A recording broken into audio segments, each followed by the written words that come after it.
मुजफ्फरनगर के रथेड़ी गांव की रहने वाली जीनत पुत्री अयूब ने मुख्यमंत्री, महिला आयोग और एसएसपी मुजफ्फरनगर को पत्र लिखकर इंसाफ की गुहार लगाई है। जीनत का आरोप है कि 4 साल पहले उनकी शादी दुधाधारी खेड़ी के आदित्य से हुई, लेकिन शादी के बाद आदित्य का व्यवहार अमानवीय हो गया। उसने जीनत के साथ अप्राकृतिक संबंध बनाने की कोशिश की और मना करने पर अपने भाइयों आशिफ, आमिर, आरिफ, आकिल, आफताब और बहनोई जावेद के सामने पेश किया। जब जीनत ने इसका विरोध किया तो आदित्य ने अपनी मां बेबी की मदद से उसे दूसरी मंजिल से धक्का दे दिया। इस हादसे में जीनत की रीढ़ की हड्डी और पैर बुरी तरह टूट गए।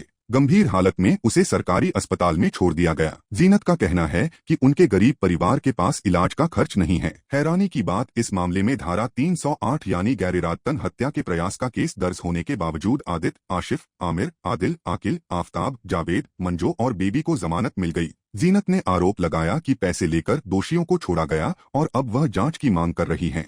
अगर जो मैंने उसका विरोध किया तो उसने अपने भाइयों के सामने और अपने नंदोई के सामने मुझे पेश कर दिया। अगर जो मैंने उसका विरोध किया तो उसकी माँ और बहन मुझे छत पर ले गए और सबने मिलकर 2 मंजिल से मुझे धक्का दे दिया, जिसके कारण मेरी रीढ़ की हड्डी और पैर की हड्डी टूट गई, जिससे मैं अब चल फिर नहीं सकती। मुझे इंसाफ चाहिए और मुझे सरकार से भी मदद चाहिए अपने इलाज के लिए। उनकी जैसा वे कहते अगर जो मैं ऐसा मान लेती तो इसे ये थे मेरे साथ में दहेज की मांग भी थी और उनकी माँ बहने इस तरह का काम करा, उसी तरह वे मेरे साथ में भी इस तरह का काम करवाना चाह रहे थे कि जैसे हमारी माँ बहने काम करी ऐसे ही तू काम कर। इस तरह से अगर जो मैंने उसका विरोध किया तो उन्होंने ये मेरी हालत बना दी, इससे मैं चल फिर नहीं सकती।